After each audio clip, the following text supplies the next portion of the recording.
Hey, Tammy. Happy New Year, Nate. How are you doing? Happy New Yes, Year yes. indeed.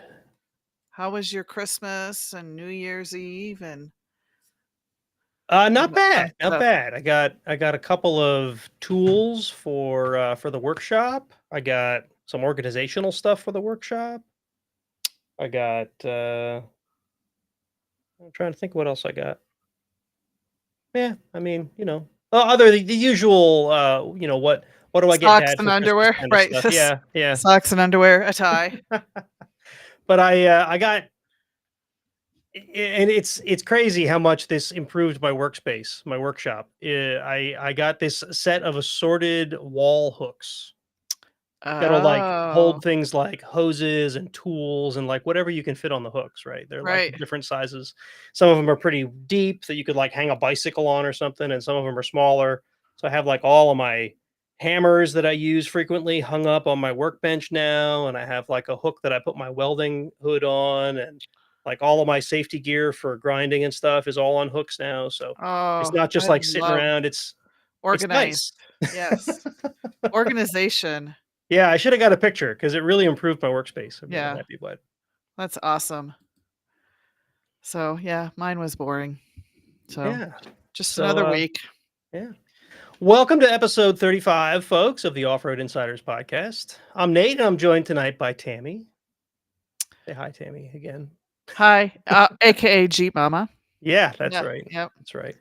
And you can find both of us on our usual YouTube channels if you're not watching there. But if you want to tune into this show specifically, you're going to want to check out offroadinsiders.com or find us wherever you find your usual podcasts or the Off-Road Insiders podcast YouTube channel. And you can find links for Yes. all of those in the description of the video once we post it or the show notes.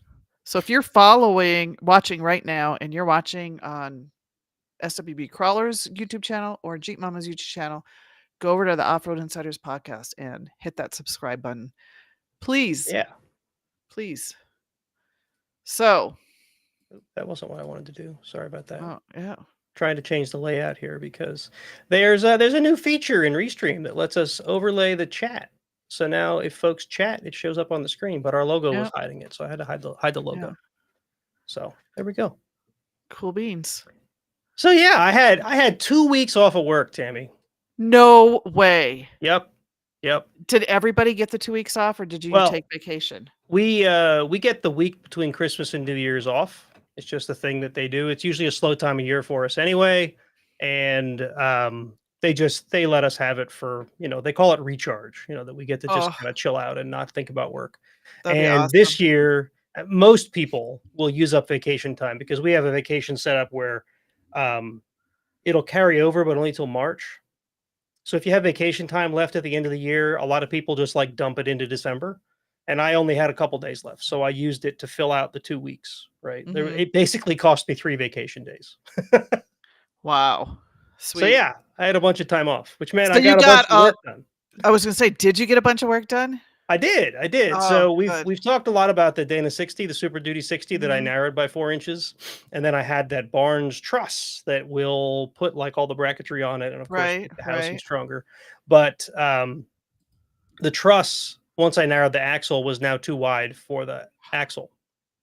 Oh, So I spent some time figuring out what to do about that. I already had a plan in my head, but I actually carried it out too while I was wide out. this way along the axle, or Yeah, too wide it's across? it's so the axle is 4 inches shorter now, so the truss was 4 inches too long. Oh, okay. So it was actually I lobbed off a total of 3 inches because they had left some wiggle room at the edges. Mhm. So I just used that to cut less out of the truss. Because if I cut the full 4 inches off, I would have been cutting into where the spring buckets were. Right, And the whole reason I wanted to use the truss was because it has the spring buckets in it. It has the upper and lower control arms in it, or mounts in it. right. It has the mounts for the sway bar links in it. It has the mount for the track bar in it. And like, these are all things I didn't want to have to figure out and do manually, although So I could have. you bought it and they put the mounts on it for you? Yeah, you buy it as a kit. It's Oh, basically they have different trusses for different axles, different right. common axles, and this was a Super Duty Dana 60 TJ swap truss. So if you cut off all the brackets on the Super Duty 60 and then weld this truss on, you could theoretically bolt the axle into the stock suspension on the Jeep TJ. Right. Which Okay. is cool, right? That we've come so far that you could just order a kit, weld it together, and put it on an axle Right. out of a full-size Ford pickup truck and bolt it into your TJ. So you're gonna have to weld the brackets on Yeah, I have to do yourself. all the Oh, okay. welding, but they give you all the pieces and it's all Right. slotted so it fits together. I think Right. T&T does kits like these too, where Yeah, they're you pick slotted and stuff. excuse me, you pick them, and I think we weld this stuff to the axle mount and then send it that way. I Okay. believe so. Don't quote me. But I've seen them doing that, but that could be for custom builds that we're Yeah, doing in the shop or I looked at TNT before I bought the Barnes truss, uh-huh. mainly because, well, you work at TNT and I wanted to see if I could Right. give you some business. You didn't have exactly what I needed, which is why I went to Barnes. But Artec makes them, Barnes makes them, TNT makes trusses like this, but um, not the exact one that I needed. So anyway, but yeah, I got that much done. So that's like a whole load off because I was really worried that I wasn't going to be able to get this truss on, and the truss was like I want to say it was like 300-400 bucks. Oh, that's a So good deal. I definitely well I didn't want to waste it is my point, right? So Right. if I couldn't fit it, it would have been just like, hey, I've got a truss I can't use. Right.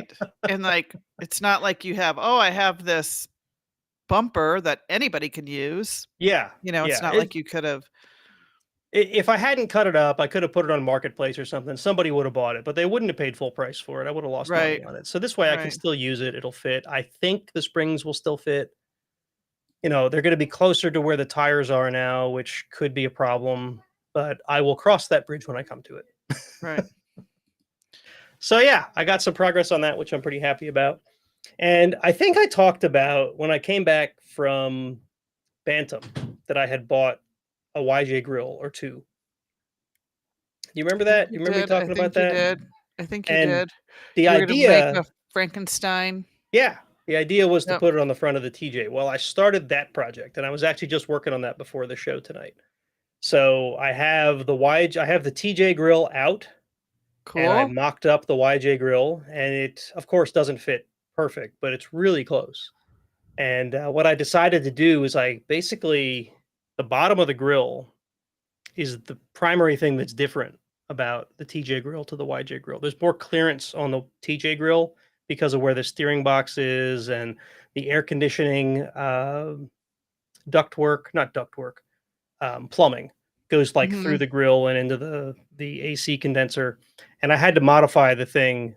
I had to modify the YJ grill to fit all that stuff. But the bottom, where like the body mount is that mounts to the frame, and Right. where it goes up over the frame rails, and there's little rubber feet that touch onto the Mhm. frame. A lot of that is different between the YJ grill and the TJ grill. So I actually cut all the mounting stuff off the bottom of the TJ grill, Okay. and then I gutted the bottom of the YJ grill, and I'm attaching all the bracketry from the TJ to the TJ YJ. grill to the YJ grill, and it's going surprisingly well. Knock on wood. Knock on wood. Yeah, yeah. So once I get that attached, I will then have to figure out the fenders and the hood. But I think I might be able to tackle both because I was going to put high clearance fenders on. I was going to make fenders, right, like tube fenders or something. And when I do that, if I raise it, I might be able to get away with using the TJ hood if I cut the hood at a higher clearance. But the curve on the hood is different between the TJ and the YJ. So the TJ hood will not close on top of the YJ grill because they're like a different shape. So Oh, I have to either that or I need to swap on a YJ hood, which I could do. I could probably get a right. YJ hood pretty easily. Right. So I will again cross that bridge when I get to it. But this is like I'm feeling like I'm in unknown territory, sort of like when I cut up the Super Duty 60 to narrow it, right? So yeah, That's how you learn, right? yeah. Right? Well, the problem is if this won't go together when I'm done, I don't have a TJ grill to go back to because I cut it apart. Oh, I have to yeah. go buy a new TJ grill. Well, So yeah, but I it'll think work. at this point, I feel pretty confident that it's going to go together. Well, any other projects you got working on? No, but I did want to mention one other thing. If you follow Flex Rocks and Rollovers, which is Marvin Stemmel, I think his last name is. He's a relatively big channel. He runs a yearly event called the 24 Hell and Back. I don't know if you've heard of that or not. Maybe you don't follow these channels. I don't know. But anyway, But I've heard of that before. the 2024 24 Hell and Back has started airing. It's like 4 episodes or 3 episodes already. I think there's a fourth coming yet. And I think that's it. It's a series. It's pretty good content. So if anybody's curious about 24 Hell and Back, there's like 6 years of it now. So Oh, you have a bunch wow. to go watch if you want to. Right. But I put a link to the first episode in In my the show notes notes. for Okay. today's episode. Cool. Have to check that out. Yeah, it's pretty cool. This one's a lot more like high horsepower rock bouncery content than I really like. I usually Mhm. like more rock crawler stuff, but yeah, it's still interesting. It's fun. Well, for me, I have a bunch of notes. Yeah, Um, you've been doing some research or something. yeah. So that check engine light came back. What? So yeah. So and it's common. This is common because I've been doing research. So this has nothing to do with the engine swap. Um, it's a P060D code. So we thought this code came immediately when he turned the engine on. So this code could have been there beforehand. I just never paid attention because my check engine light was on and I knew it was a bad cylinder. So anyway, as soon as he switched, we got the engine on, it came on, and it's engine oil pressure control circuit stuck. So the first thing we did was we replaced the engine oil pressure sensor. So we did that. It came off and on, off and on again. We're like, oh, geez. So we were thinking, oh, we're going to switch out the oil filter housing, but we decided not to do that. So what the common causes for this code is dual stage oil pump failure, engine oil pressure sensor failure, low engine oil, wrong oil filter. Well, it wasn't the wrong oil filter. Wrong oil filter? There's a code. Wrong oil filter. It's Well, fine. it's all goes into this Okay. P06DD. Okay. Oh, probably because like the flow would be different if the Right. oil filter was wrong. Okay. And I'm getting oil pressure because you can monitor that on Yeah. your so there's oil pressure. So what we did, let's see, where's this other page I want to show you. So what they suggest to fix this problem is change the oil filter. We did that. There's You changed the whole engine. yeah, valve cover gasket replacement, which that was already done. There's a brand new one on there. Yeah. Replacing the oil pressure switch. We did that. And then repair any observed wiring issues. So he actually went in because we replaced the wiring harness underneath the oil pressure or the oil filter housing. Yeah. Then he went into the injector harness that plugs into all the injectors. Yeah. And he opened all of those up and inspected all of them. There's slight discoloration, nothing that he thinks to be concerned about. So he's scratching his head. He doesn't know. He hasn't worked on a lot of Jeeps. Now he has the technician that I have. He's more of your regular kind of vehicles. He hates Jeeps, by the way. Well, you're turning him into a pro. Yes, I am. He's getting all the experience for my Jeep. Yeah. So Think anyway, about I He's gonna put this started on a resume later. Fix the yes, Jeep Mama's stupid effing Jeep. right. So I started doing some research and I was on some of the Jeep forums and I've seen people who had this exact same problem and they were scratching their heads. They're like, oh my God, we did this, this, and this. So one guy said he replaced the oil pump solenoid, which is a pain in the ass to get to. And Okay. Daniel's like, no, no, no, no, no.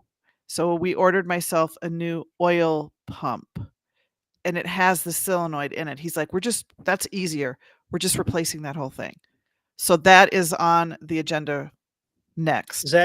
Is Is that just down in the oil pan like it is on most vehicles, or is it? It's how would you explain it? It's down where you way down far, down Yeah. deep in the engine. But Okay. don't ask me specifically where it is because I forget. Okay. So the oil So pump like on the 4.0, when I took the oil pan off in order to do the gasket and stuff on the oil pan, and I uh-huh. actually replaced the oil pan because I found damage in it. The oil pump, I think, was right there. I could have replaced the oil pump while I had the pan off. And you were going underneath the Yeah, Jeep, I was right? underneath. Yeah, yeah, yeah. He said you have to get it to it underneath. Okay. I think it's on the driver's side. I've never I looked think into where it maybe. is on the I 3.6. think. So anyway, right now I just have to patiently wait because I am not a paying customer. I pay for my own parts. Yeah. So when there's downtime, they'll put my Jeep in. And that's what we'll do next. You're gonna have to bring in more pizza. So yes, I am.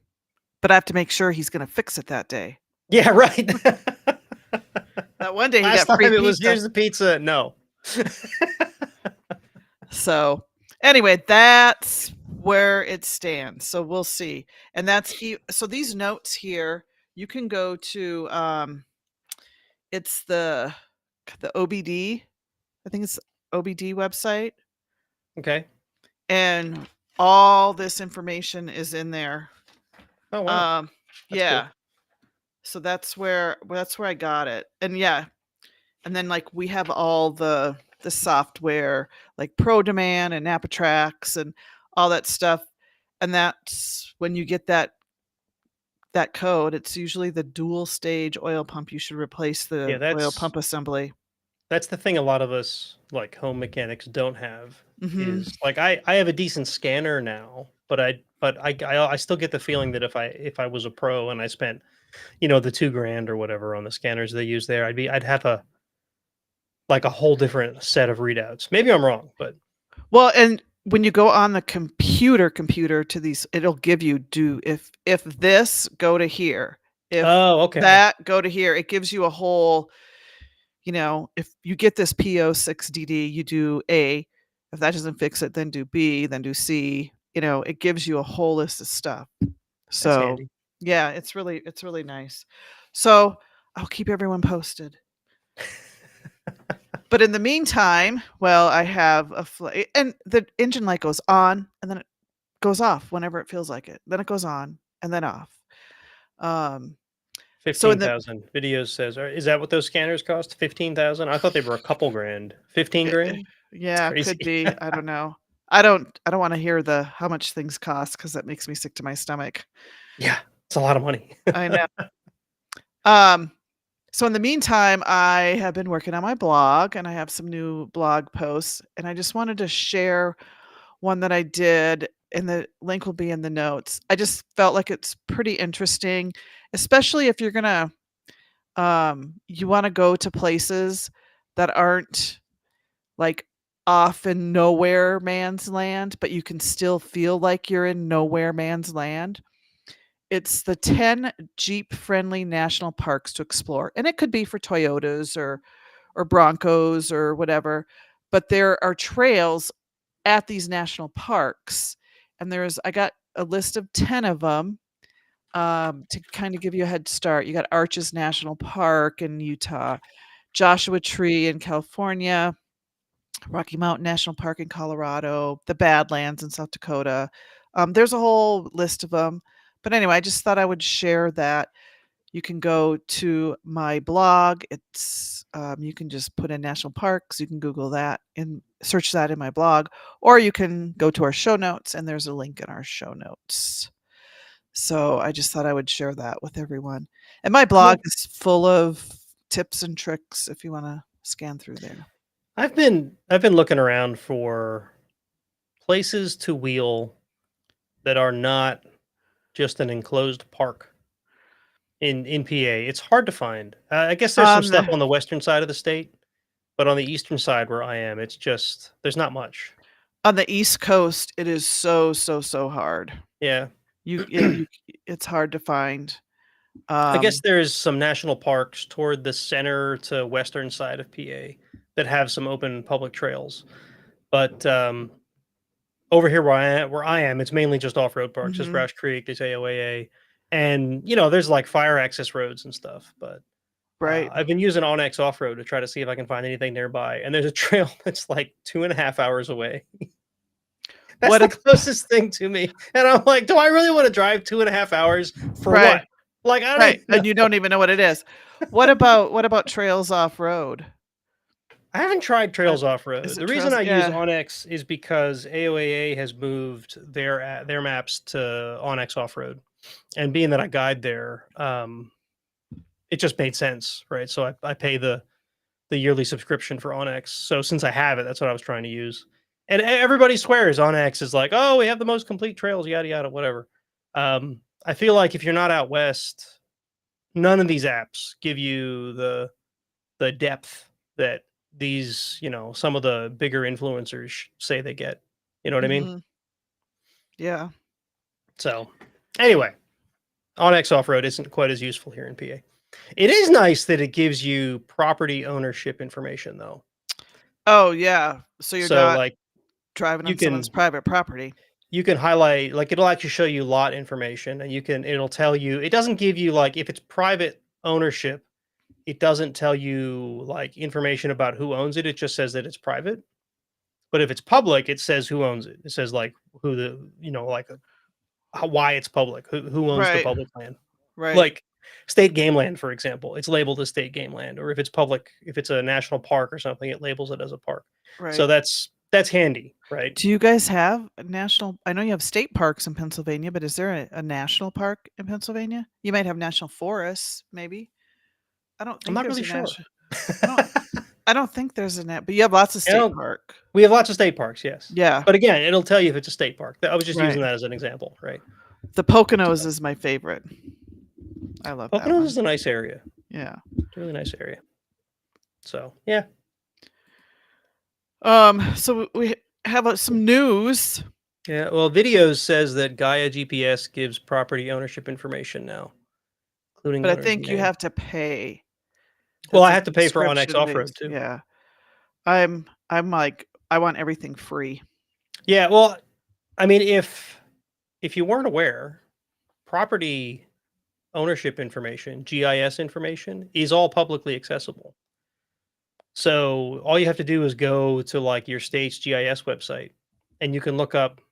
Like I can see who owns the land that my house is on, and my neighbor. I can see if he owns his house or if he's renting. Interesting. Right, just by looking at Right. the lot information, it'll tell you who owns it. Hmm. So, Huh. but yeah, that's all public. It's just S who brings it into an app that us off-roaders can use is the question. Apparently Gaia does and Onyx does, but it's in this limited fashion. So, anyway, we've so been we're thinking about doing an episode on trail apps, trail Yes. mapping apps. Yeah. So, this is I just a think precursor, folks. right. I I think that'd did be a good idea.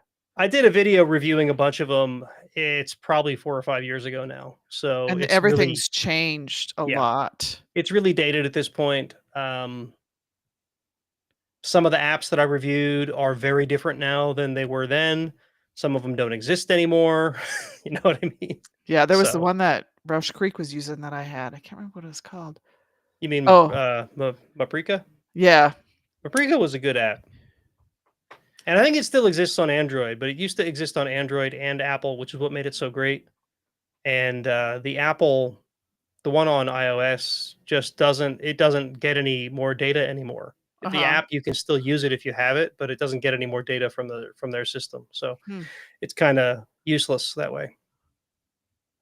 So So I don't remember if you were on the Jeep Talk Show podcast when this was going on. They used to have, I think it was during Topless Day, beach week or beach weekend in Texas, there on the Gulf Coast.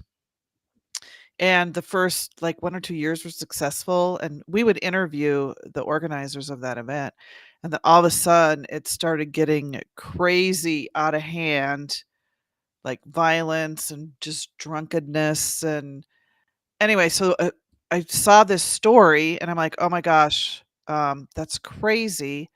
But it's the Galveston Galveston County Sheriff's Department wants to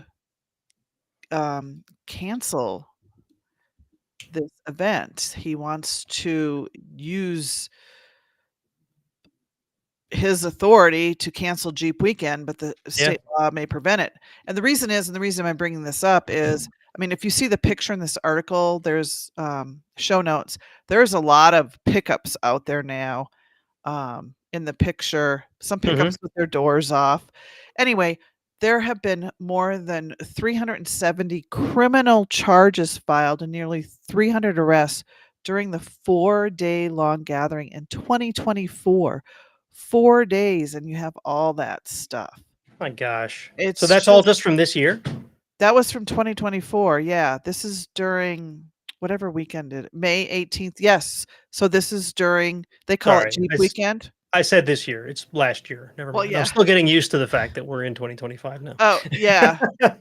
So it's the most recent event. How's that? Yes. But my gosh. 300 some criminal 300 arrests reports, arrests in 1 year. Just during 3 days. Event. Just during 3 days. That's what I mean. In 1 year's event. Yes. Wow. So that I thought you were going to say, like, in the past 5 years, there have been 300 of them. No, that's 1 year's worth. So it is during Topless Weekend, the National Go Topless Day. Yeah. It's, but isn't that crazy?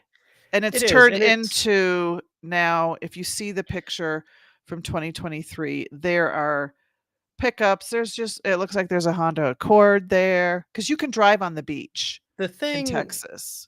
So there's a Jeep Beach that happens in New Jersey every year. And it's like a off-road show. It's like an actual event. Like there's vendors there and there's people that organize it, and they maintain a certain semblance of order, right? Because they don't want it abused and they don't want to get canceled. And as far as I know, every year it goes off pretty well. It works, just like you'd expect a Jeep event to go. So much so that they now have a Bronco event the following weekend after the Jeep event. Oh, wow. Yeah. Well, they have that in Ocean City, Maryland. They have one in Daytona I'd imagine Beach. A lot of coastal states do this. Yeah. On the beach. Yeah. It really makes me wonder why this one has gotten so out of hand. Well, because there are trucks there, maybe. I don't know. Yeah, those truck people. You can't trust them. I don't know. No, I don't know. It's kind of odd, I felt, too. Because the sheriff did say it's not the original group of people who started this event. I think it's just expanded and just anybody goes now. You bring up a good point, though, by saying there's trucks there. Not so much that I think truck owners are all bad people, but I own a truck. But if it's a Jeep weekend and there's Honda Accords and pickup trucks and whatever else there, then that means that they're not organizing it as tightly as you might expect. Right. And maybe that's part of why. Right. Because they're just letting anyone go. And maybe it's a public beach, so anyone can go. Right. Maybe that's it. Maybe they can't stop people because they can't rope it off. Right. So it's just kind of sad. And I just saw that article and I'm like, oh, we need to mention that. It's a big problem nowadays, though. Well, I shouldn't say nowadays. It's always been a big problem, right? You let people gather and you don't supervise them strongly enough, and they start to abuse stuff. And the more they abuse, the more authorities start to say, we can't have this because it's nothing but a burden. Right. We have it's actually a state park here in the town that I live in that has a hiking trail that goes up an old waterfall. Like there's a trail, it kind of winds back and forth up the water until you get up to where the waterfall is, and it's really beautiful. I've walked it probably a dozen times in my life. It's just a really nice walk. It's nice in the woods. You're removed from all the people. Is that in the Pocono State Park? It's in the Glenanoco Park. Well, it's Glenanoco Falls. I don't know. I think it's actually technically game lands, but because I've hiked a trail like that in Pennsylvania. I wonder if it's the same one. The tourism here in the town I live in is such that people come, they hike our trails, they ride bikes, mountain bikes, whatever, right? And they used to frequently go up the Glenanoco Falls. And every summer, there would be dozens, and I mean dozens, of emergency services calls of people who fell off the falls. Oh, good Lord. It's clearly marked, right? It's like this trail is kind of treacherous. Make sure you're in good footwear. People would hike it in flip flops and shorts, right? There's signs all over the falls that says like it's deceptive. If you walk out into this, it's slippery. The running water, you have a very high chance of falling off of the falls. And people did. A lot of people died. And now the trail's closed. You can't hike it anymore. Even locals. Oh, Nobody can hike it anymore. It's closed off. You get caught in that's there, you get arrested. that's so sad. It is sad because it's a beautiful trail. Now Right. there's snakes, right? There's like all those things that you'd expect to find in the woods in Pennsylvania. So it's not exactly safe, but for people who are prepared for it, it was a really nice hike. Wow, that's sad. Yeah. My kids will never get to walk up it Oh, because we hadn't had them up yet because we thought they were too little, you know. right. It's I'll been have to closed for a check. couple years now. I'll have to check to see if that's the one we went to. Yeah, it's pretty Huh. crazy. So anyway, speaking of the downfall of society, I wanted to talk about one thing quick before we got into our main topic, and this is Uh-huh. something that I've actually stood up. Now, I've talked in the past about social media and Oh, how I think it's like kind of yeah. turning into a dumpster fire. Yeah, I That's skipped like over that. personal opinion, right? But I've been on the internet a long time.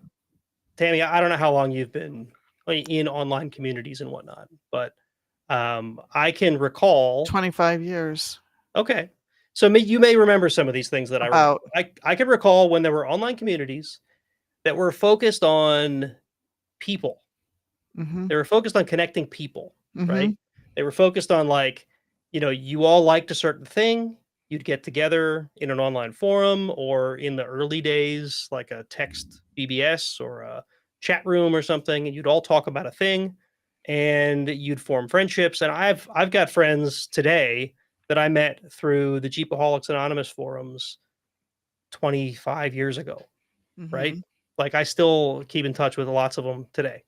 Um, all of those things have slowly moved to social media. And that was fine at first, right? I remember the early days of Facebook and MySpace when they were the Mhm. same sort of thing. It was like a big forum where everybody from all different walks of life could all get together and talk to people. But over the years, that's kind of changed. And stop me when this sounds familiar. At this point, social media, especially for people who run a brand like you and I do, it's become more of a chore because Mhm. you instead of trying to connect to people, you're trying to like You have get to appease the algorithm and you the have to get a bots. get a Yeah. computer to like your content enough to show it to people, right? Even people who follow you. Right. And when's the last time you went on to Facebook and or I'll go from it the other way around. In fact, you and I had this exact same conversation a couple months ago because you were talking about Chris, our mutual friend who used to run Yes, CPO. Overclocked Yeah. CPO.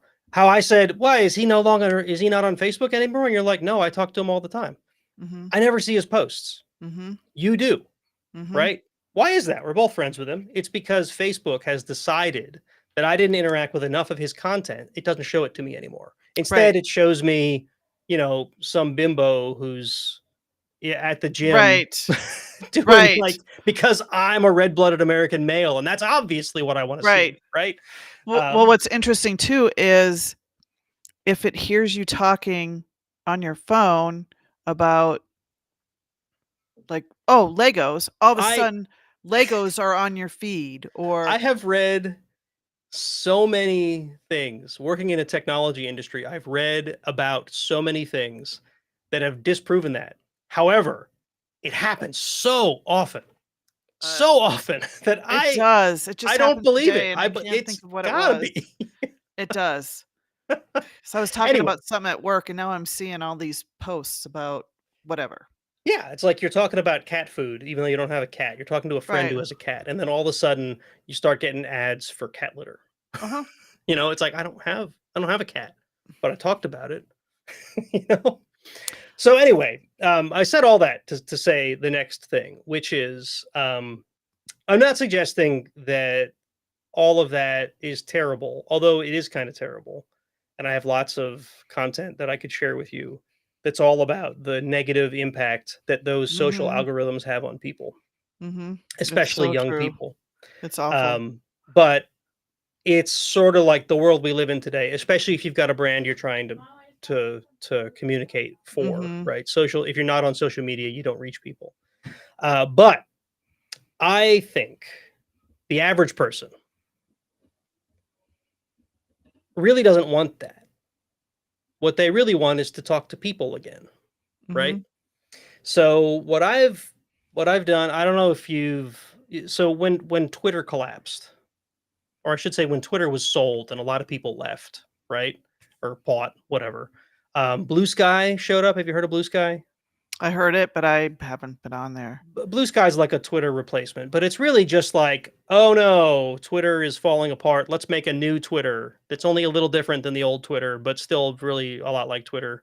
Still has an algorithm, still has all the usual things that you have to train it to show you content. But another thing cropped up, and it's called Mastodon. Mastodon is formatted like Twitter, same sort of like short style content and whatever. But and I'm going to try not to get too technical for folks because I could go deep on this. It's not centralized, right? So like Twitter is owned by Elon Musk.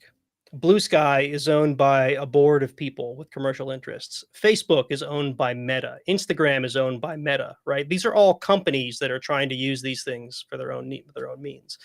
Mastodon is something that I can run my own. You could run your own if you felt like learning how, or a bigger organization could run their own, right? So Kinda there's like a like, Discord type thing, maybe? well, no, it's called Oh, decentralized is the word is the word you okay. you might be thinking of. Um, but the idea is that it's kind of like billionaire proof. Nobody can go buy Mastodon and change it. It changes based on how the people who write the software change it, right? And nobody can say, well, I'm taking over Mastodon, because all of us that run our own instances can just say, well, we're not going to talk to you then. We're going to talk to all the other instances and not you, right? Mhm. I say all that to say that the feel of Mastodon is like social media used to be. You make an account, you have complete control over your account. You can delete your account if you decide you don't want to be there anymore. Like Napster was, video says. No, it's not like Napster. Metallica's not going to come sue us. um, you form connections with people by following them, like very similar to how you would on Twitter. And then the content that you see is either the content they have shared, the content they have reshared, or the interactions you've had with them. It's 100% organic. There's no algorithm feeding you anything, right? I've been on Mastodon for like 3-4 years now, maybe 3 years now, and it's great. I love it. It's like my primary social network at this point. But there's like no off-road content there Oh. because Un I until now. nobody's made that move. Right. Well, yeah, there's me sharing off-road stuff. So what I've done, and this is like all that preamble to say this, what I've done is I have stood up a Mastodon instance specifically for the off-road community.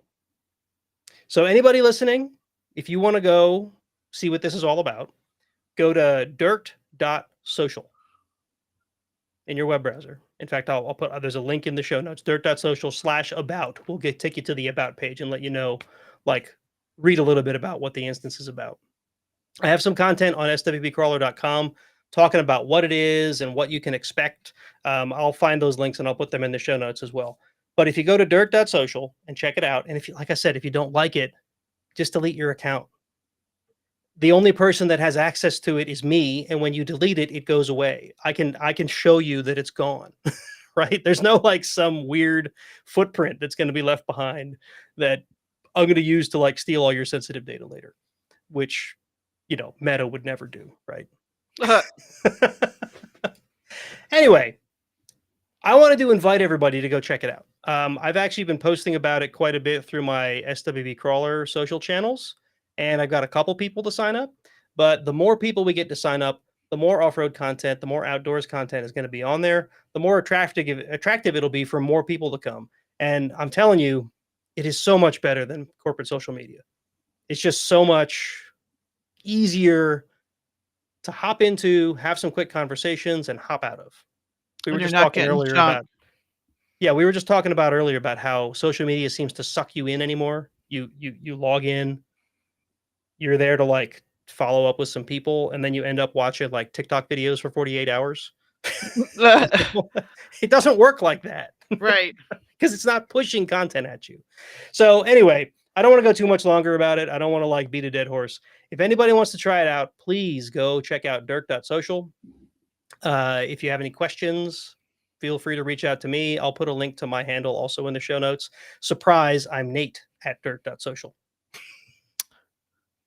I should be Tammy You could be. or Jeep Go try Mama. it out. Yeah, I need to. I think you sent it to me and then Squirrel. Yeah. I Yeah. forgot. I had tried a different piece of software that was more like Instagram, Mhm. and that one I was running on offroad.town. Maybe that's the one. Which so that's the other cool thing, right? And again, I'm going to make this the last point, then we can get on to the actual topic because we're already 45 minutes into the I show. know. So I talked about Off-Road Town, and now I have Dirt Social. Off-Road Town is more like Instagram. Dirt Social is more like Twitter. The two of them can talk to each other. Oh, So if I post something on Off-Road Town, I can see it on Dirt Social. If I interesting. post something on some other weird, crazy Mastodon instance somewhere else, I can see that on Dirt Social and I can see it on Off-Road Town because they Mm. all talk the same language, which is what's really cool about it. But that's the thing I didn't want to nerd out about too much on this show. And you just did. I just did. Ba-dum-bum. I Yep. could go so much deeper, but I'm Yes. going to stop. So I'm going to tell you guys all about this cool snow camping vehicle. Really Yeah, cool. let's talk about off-roady stuff. Snow camping goes plaid, and if you know anything about Teslas and all that, you'll get it. With the woolly trailer from Mammoth Overland. Anyway, there's going to be an article in the show notes, a link to the article. It's the hottest trend in RVs and camping these days is overlanding. And how does overlanding different from plugging in to powering up hookups? There's a whole article about it. But that's what Nate and I are going to talk about today as our main topic is what is overlanding and where did it start? What does it look like today? And so we're going to you can go to that article and you can read about this cool, it's a pretty cool little tow along camper. It's not just a little tow along camper. And a lot of overlanders use campers. Or these pull along trailers, I say that they pop up into campers. So what we were going to do is discuss overlanding today. And Yeah. Nate's titled it "What Even Is Overlanding?" When There's a little when sarcasm there, right? when overlanding first started hitting, like I guess it's been around for much longer than I've known about it, but when it was When first it started became to get popular, when it exploded. popular in the past, what I don't know, I think 10 years maybe. I think 2020 really blew it up because Yeah, people needed to get people need to get away. away. Yeah. Yeah, but I can remember hearing about it, especially on the old show on Jeep Talk Show. And what was it, the 4x4 podcast? They were Yes. big on Yep. Overland. Yep. Yep. When I was listening to the two of those shows, there was a lot of talk about overlanding, and I'm like, what the hell is this? And Mhm. nobody was really defining it. Like I like to put a hard definition on things, and Right. there's some things that doesn't work for, and overlanding feels like one of them. And I think overlanding has a meaning for each individual person. Because it could be different things. But the term was first used in Australia in the early 19th century, and it described the practice of driving livestock, typically sheep and cattle, across vast distances to markets or to new grazing lands. Oh, That's where the term so started. so it started as a practical thing, Correct. sort And of like herding, well, like cattle if and whatever across the right, plains here in the U.S. like if you ever watched the TV show Yellowstone, they did Hmm. overlanding. Um, so it's different. So then it expands. So this was essential to Australia's agriculture, and they had what they called drovers. because people relied on their knowledge of the land and water sources and weather to help do their overlanding trips. So that, you had these drovers. They were guides. Correct. We're going to start calling them drovers now. Who's your drover for that Jeep trip? Yeah. Um, No, but you I'm could just trying to relate it to terms that are more cor- familiar with like today, correct, right? So correct. they were guides. Although I've heard the term drover before, Yeah, probably in reference to herding cattle, correct. if I can You remember. and you could say like the Oregon Trail pioneers, they were overlanders. The gold Rush Yeah. guys, Lewis and Clark, were overlanders. Because back centuries ago, overlanding was a way to trade, exploration, looking for a better life. So, but now we do it for fun. I thought overlanding was just the best way to get the most cool sponsorships. Isn't that what Well, overlanding is? yeah, it could be, I guess. I got some cool sponsorships when I did mine. With your Yeah, I traction did. boards and your Yeah. rooftop tent and Well, I never had a rooftop tent. I know, but that seems to But be yeah, like no. I'm making an You look overland build. Get a tent, get some traction boards, right, maybe a high lift on the side, shovels. Don't forget shovels. right, right. So, and it's gained popularity in the 90s and the 1990s, the early 2000s because of the increased access to all our off-road vehicles, GPS tracking, improved camping gear. So people started traveling the remote wildernesses. Um, and then social media kind of blew that up again in the 2010s to now. And then 2020 with COVID, people, I know a lot of people who left New York because I ran into a lot of them over here in the West. And because they just like, they would rent an RV because they're like, we got to get out of here and go to where, we can be in the open area. But it just started to expand because of all that. But I mean, some people overland with their hiking backpack. They overland in dirt bikes. They overland in their campers or their RVs. And, you could overland going from KOA to KOA. or their lawnmowers. Yeah. There was an episode of Dirt Every Day. he overlanded and then, They but took I, they took riding lawnmowers. There was another one where they took these Coleman mini bikes and they went they over there. overland. Both hilarious video or episodes. Um, but I think it just means something different. And it could be overlanding, could be a weekend trip. I think it's basically you just go and go camp and you go to camp spot A and then you drive a little bit, camp in spot B. Um, that's my take on it. Yeah, And the best the I best don't think, description I think I've heard is that trail riding and rock crawling are more about the trail and the obstacles and the four-wheel drive and the skill to get through the trail. It's more correct, about the trail. Where correct. overlanding is more about the whole experience, right? Like you're not unless you're dirt lifestyle, you're not looking for crazy difficult trails to overland on. You're looking Mhm. for trails that get you off the beaten path and trails that will take you to places that a lot of people don't get to see. And it's Right. more about that experience. Where you can go see like this amazing canyon or this amazing river where you can camp alongside a river or you you get to be in nature and you get to camp. And truly, I think if you're camping in a rooftop tent or a trailer, you're not doing it right. You need to camp in a tent and you need to be, that's my opinion. And you don't But need, that's just it, right? right, Like everyone had I thought the same thing, right? Like I can camp out of a Jeep. Is that overlanding? But right, my camping out of a Jeep is more like I need a place to sleep so that I can go back to the park in the morning, right. right? Um, Whereas overlanding is more like the camping is Setting up more of your camp, your cooking, yeah, and your, you're not eating manifold burritos. You usually bring No. like an actual camp stove, and you're making a Right. meal, and you're actually enjoying your time at the campsite. It's Right. not just a place to sleep for the next until the next Correct. day, right? Correct. It's like you're So home for the night, or you're yeah. home for the night and the next day, and then you may get up and drive for an hour or 2 to the next spot.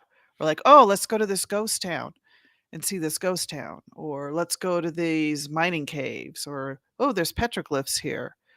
Um, So when you did your trip, how did you set up your Jeep and whatnot for it?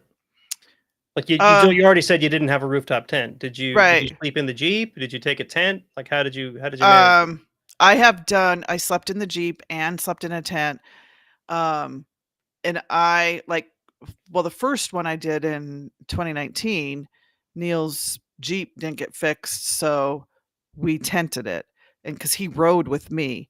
Right. One night, we both and a dog, because it was 2 we were in Colorado, in Mesa Verde, National Park, and I'm like, and then there were bear-proof things where you're supposed to put your food in, and I saw those, and I'm like, "Yeah, no, I am not setting up this tent. It's cold as hell." So the 3 of us slept in the back of my Jeep. We put all the gear outside, praying to God no one would steal it, but no one was crazy enough to be that was during the polar vortex. That's why it comes but, and then when I did the Wyoming overland trip Wa- here, Was I it slept in the was it really warmer or safer in the back of the Jeep versus in a tent though? probably not. It was probably a bear can get into anything, right? I just felt I've seen safer, and videos where they break through they car can open doors and because they they can smell food open in the doors. car. Yeah, Yeah. we didn't have any food in the car. We knew There to keep was that out. there was a post on social media a little while ago about a Wrangler, I think it was, that just got like totally destroyed inside because a bear smelled like Cheetos inside Uh-huh. and it wanted them. And there was an Yeah. episode on Matt's Off Road Recovery where their tow rig, which is like a Ford pickup, It's huge. They're huge too. Yeah. they got into it and they opened the door and they're like, we're Yep. almost positive the door was locked. We have no idea how it opened the door. Bears are and really, I think the bear this would have been late September, October, so they might have been hibernating by then, so I don't know what I was worried about. Yeah. But, Well, um, you know, I don't know when they start the hibernating. whole bears are hibernating, so you're not going to see them in the woods thing is a little bit of a myth.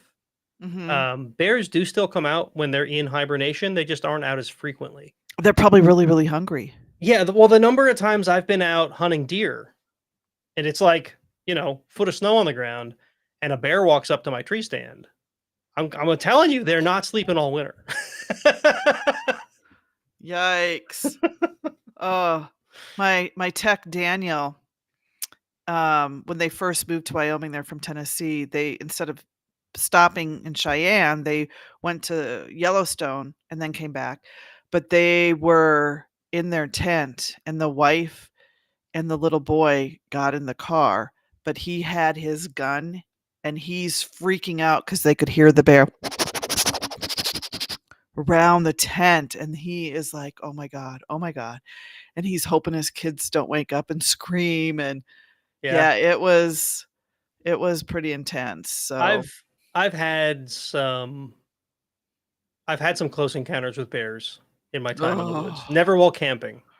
Well, no, I lie. We did a you oh wow. I guess maybe you call this an overlanding trip. There were no vehicles involved. There were canoes.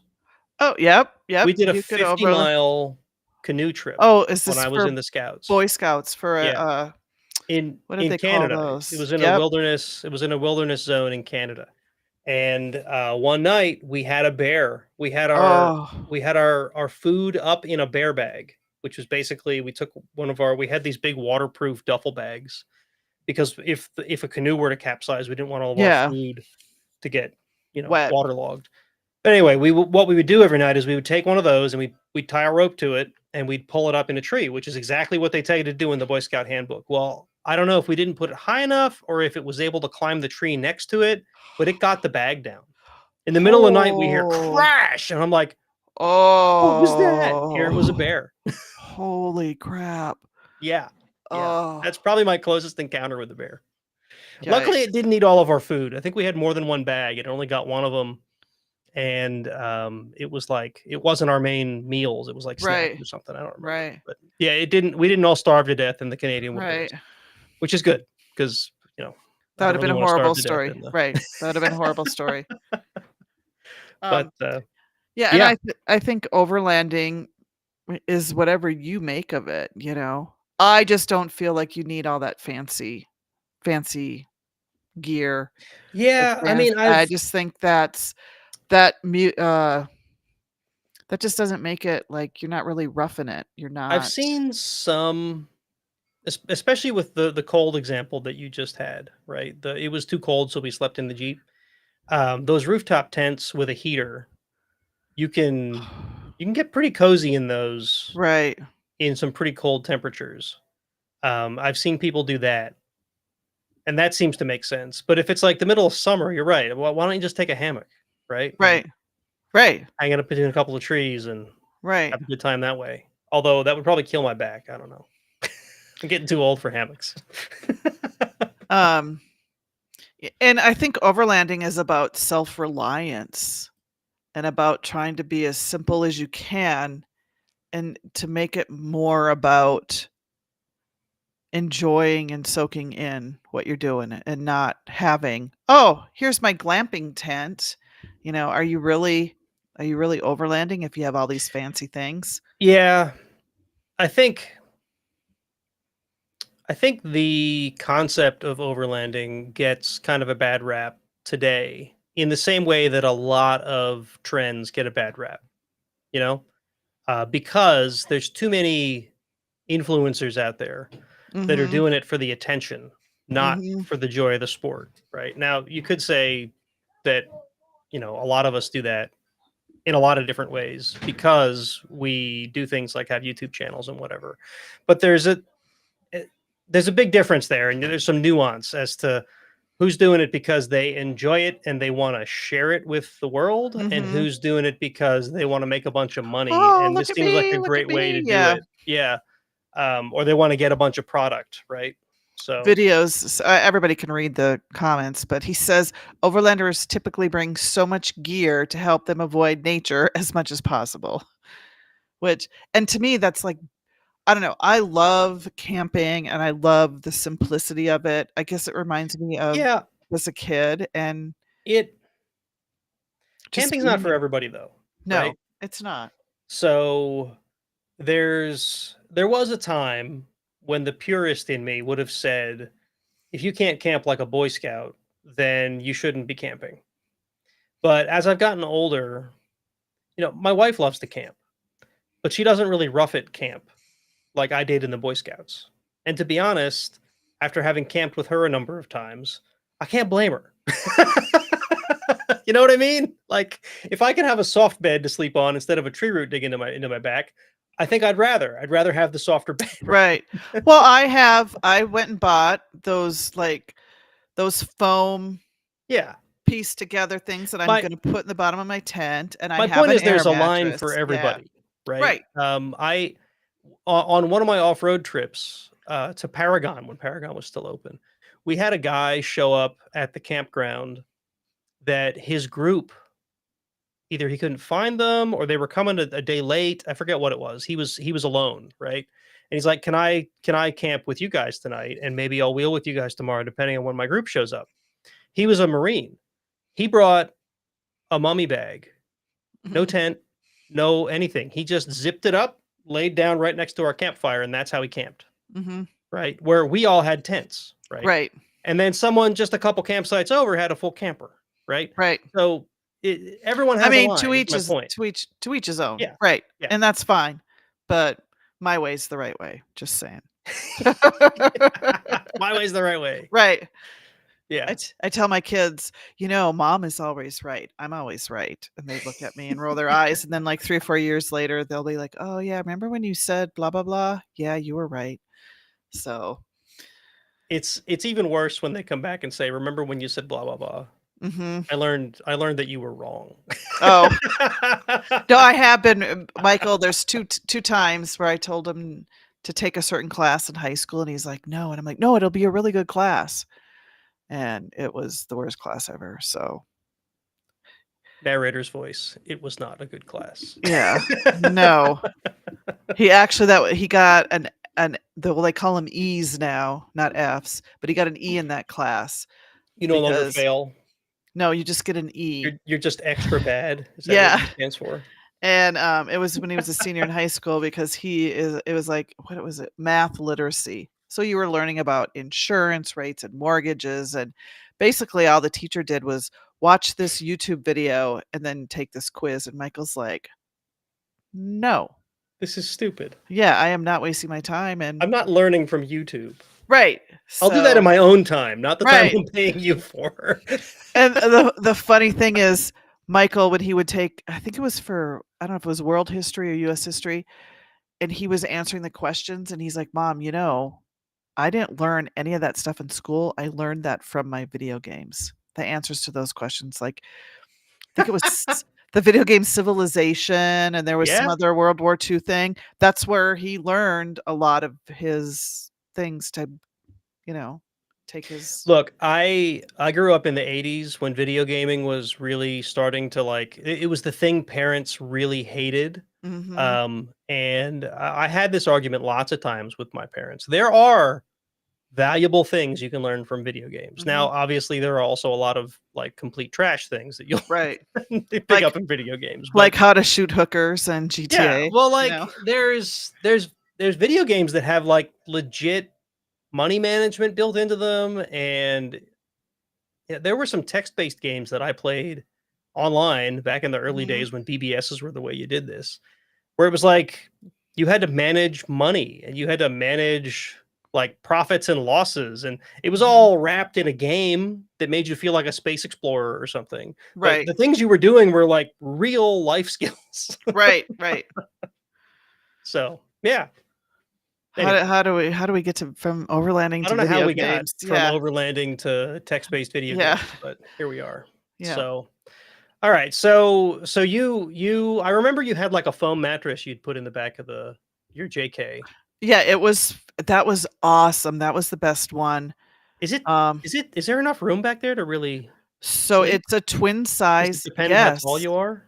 Yeah, yeah, well, yeah, it kinda does. You could kinda if you're really tall if you're over probably 5'10", it probably isn't gonna work unless you sleep on your side with your legs bent, your knees bent.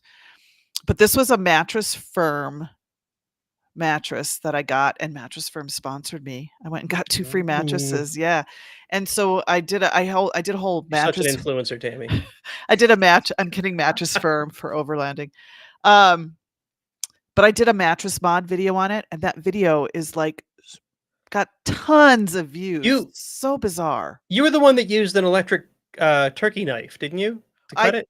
I used a Or bread bread knife. knife? I used the bread knife to cut it. It's just like that foam that you would put in your couch Yeah. Well, the cushions reason I or remember it is because like a year ago, maybe a little longer, um, my dad had one of those Tempur-Pedic Yep. foam king size beds, and him and my stepmom decided they wanted to switch to a bed that was adjustable, Mhm. right? So he was getting rid of the Tempur-Pedic one. He's like, "It's still in great condition. Do you guys want it?" Like, well, we don't have a king size bed. It's a king size mattress. So what we did is I remembered your video. I Right. cut it with a bread knife Yes. You to make it can. from Uh, king size down to full size because our one daughter has a full right. size bed and she needed a new mattress. I'm 'Cause like, you Tammy showed me how to do this. you take the whatever, the Yeah, you take cover off, the outer cover off. Yeah. and then you, like, use the bread knife because it's serrated, and Yeah. that I cuts actually that ended up foam. using we have an electric like poultry knife. Turkey, yeah. Yeah, I used one of those. It just cut through it like butter. Yep. You never know. But anyway, Then I that's a really overheated the popular video. knife and I had to Yeah. let it cool off because But it I'm wasn't so made for that. so bummed I was this is why you don't carry your liquids just in their bottle because I didn't close the top for the gear oil, and when I was sleeping the last night before I headed back to Maryland, I bumped the gear oil when I was sleeping, and it soaked. all over that mattress and had to throw it away. It was so Yeah, yeah. you wouldn't want to sleep on it after that. It would take a No. lot to clean gear oil out of a Yeah, foam 'cause mattress. yeah. So, keep your liquids in a container that is not gonna leak. I never really thought about that. Or make sure the the top is closed. Well, like we carry fluids with us, even rock crawlers, right? They'll carry Mhm. fluids because if you break a if you smash a diff cover or something, if you get it patched, you're going to want to refill it. If you Correct. puncture your oil pan and you get it patched, you're going to want to put oil back in your engine, that kind of thing. I've never really thought about getting it out of the containers it came in and into either something that's more secure so it won't spill or something that packs better, Right. right? I mean, you could even just get, like, a Rubbermaid bin and set them in there. Yeah, I guess I that don't would work. yeah. Depends on how much room you have. I used an ammo can to catch diff oil once. That Yep. ammo can to this day still smells like diff oil. Is it the purple one of the purple ones? No, this was before Oh, I ever even met you or I uh-huh. had purple purple ammo cans. Oh, so yeah, lots of I love camping. I even love just to go to one spot and just stay there and camp all weekend, if it's an Yeah, interesting spot. we haven't been camping since before COVID, and, we wanna get back out and go camping. Yeah, Maybe I'll plan an overlanding trip. I We have a camped J can. with yeah, you do. And you could even just you have so many state parks there you could just go to one of those parks and then camp and then do the hiking trails. Um, We have we have a decent campground 2 miles from the house mhm. that we've camped at many times, and it's right on a lake, and there's lots of Yep. hiking trails, and you can go fishing in the lake, and it's all kinds of nice. Yeah. It's the same woods that I hunted for the past 20 years. Yeah. So, I just yeah, 20 more than I 20 love sitting by a campfire. 30 years. It really is. Have I been 30 years? I know, is that crazy? You're getting old. I'm getting old. Yep. Anyway, so, yeah, what is overlanding? And, well, it's what you want it to be. Right. There you go. There's our definitive, answer. Right. And hey, again, if you're watching Jeep Mama on my YouTube channel or Nate on his SWB channel, go over to Off-Road Insiders podcast on YouTube and subscribe to us there so you can watch us there. We're trying to build our followers and our viewers, so we would appreciate that. Yeah, yeah. Yeah, so, yeah, currently we have it shared across all 3. But, yeah, if Yes. you wanna go over to the Off-Road Insiders podcast on YouTube, leave a comment too, you know? Yeah. And We need interaction. if you're listening to us audio after the fact, feel free to reach out to offroadinsiders@gmail.com. We'd love to get some more comments. If you have suggestions for topics, Tammy, you keep saying you're gonna try to get Dan Grick on I here. know, I need to email him. I will Okay, email him. I will message him do as you soon as we get off. do you have like an Alexa or a Siri nearby? Can I yell at it and tell it to set a reminder for you? No, I don't have I don't have any of that fancy technology. This is my Alexa and my Siri. Yeah, I'll write myself a note. okay. Email Dan. I would he's a great It'd be fun to get his perspectives because he's overlanded more than either of us could ever even dream I, to. I think he's overlanded on 4 continents now. What did you tell me he was doing an I don't know. Is he in Iceland? He went to Iceland. Yeah, that's what I was just Is gonna that say. I even a thought you told me continent? he was doing an Iceland trip. Yeah. I don't know if I think he's done with it. He's just editing videos now, I think. I don't know. I haven't. I gotta What's the check. channel again? What? He has a channel, doesn't he? A Yeah. YouTube channel? What's the channel again? The road chose me. That's what I thought so. Okay. The Yeah. road shows me. I'll have to look it up. Make sure I'm subscribed. Yeah. And actually on my first overland trip, everything just fell to poop the first day I left my driveway. And I was like, oh, I was so upset because I Yeah. had this plan Yep. and I had to totally deviate from that plan, which taught me that you don't have to be so rigid about stuff because we had to deviate from that plan. I ended up getting to meet Dan Greck, having dinner with him. The next day, I got to go in his Jeep and give a tour, and he gave me his book and he signed it. And I got to go to Blue Ridge Overland Gear there in West Virginia. And it just like, and that was because he was my idol. He was the one who encouraged me and gave me the idea like, I can do this. I can go overlanding. I didn't do Africa or, Well, you don't start with South, Africa. no, or That's South not everybody's America. first Right. overland trip. Right. So mine was across the United States. So one day I would love to go to Alaska.